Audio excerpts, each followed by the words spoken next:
We use language all day, every day, and we never really think about how it works. But just beneath the surface, there's this incredible hidden structure. Today, we're going to peek behind the curtain and explore a fascinating puzzle: how our language manages to connect words that are really far apart in a sentence. So take a look at this sentence. She looked the information up. It seems totally normal, right? You know instantly that looked and up are a team, they mean to research. But they're not even next to each other.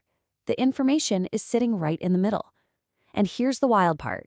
This simple, everyday sentence is actually a massive headache for traditional grammar. So what's the big deal, you ask? Well, for a very long time, grammar was built on a really simple idea.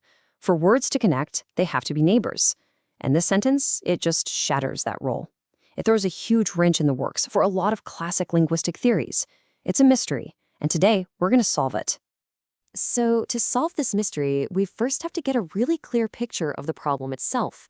Let's break down what we call language's spacing problem.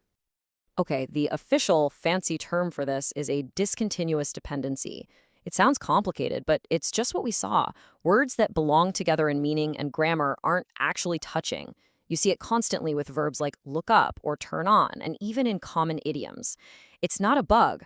It's a fundamental feature of how we actually talk. And this really gets to the heart of the conflict, right? Traditional grammar wants to see language as this neat little chain of Lego blocks, all clicking together one after the other. But real language, the stuff we speak, is way more dynamic. It's constantly making these connections that leapfrog over other words. There's a huge mismatch between the old theory and the reality.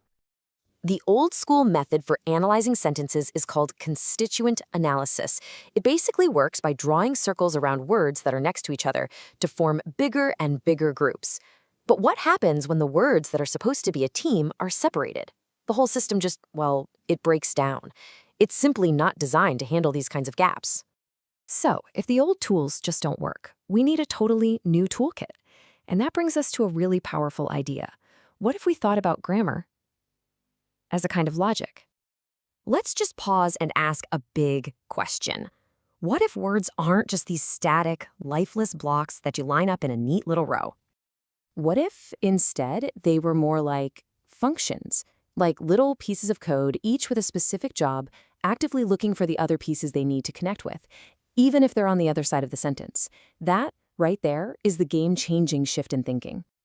And this brings us to the hero of our story, categorial grammar. It's an approach that treats grammar like logic. Every single word is assigned a type. You can think of this type as its job description. It spells out exactly what other types of words it's looking for.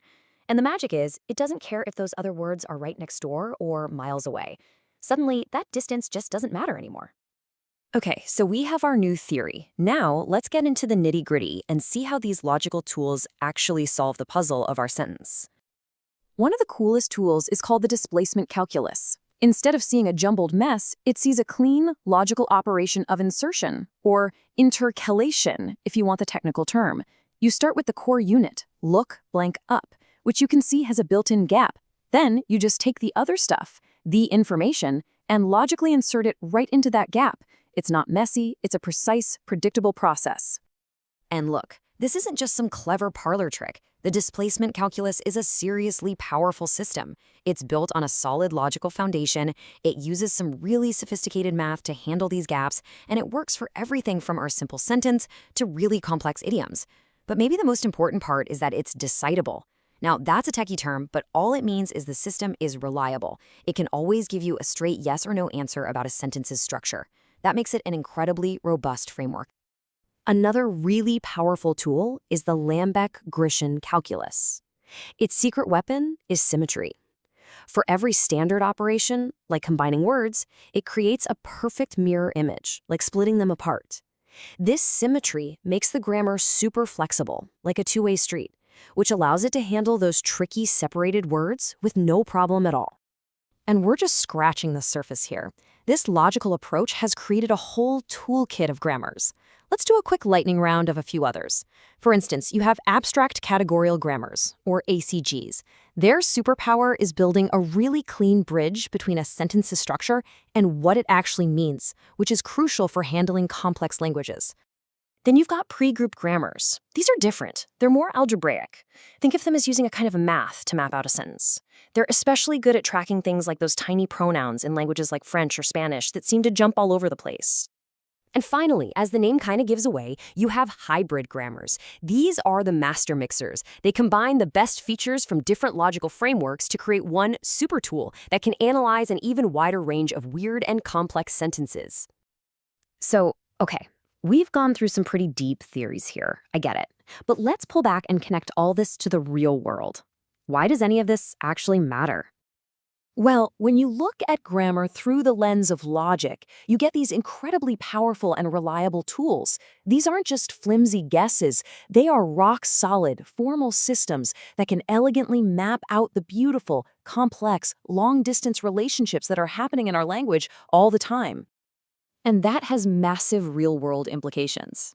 If we want to build artificial intelligence that can actually understand us, not just parrot back text, but truly understand, then we have to get this hidden logic right. This kind of research is the bedrock for building the next generation of smart assistants, translation tools, and all sorts of natural language processing technology. Which leaves us with one last big thought to chew on. We've seen how a system of pure logic can decode the deep, hidden structure of something as messy and intuitive as human language.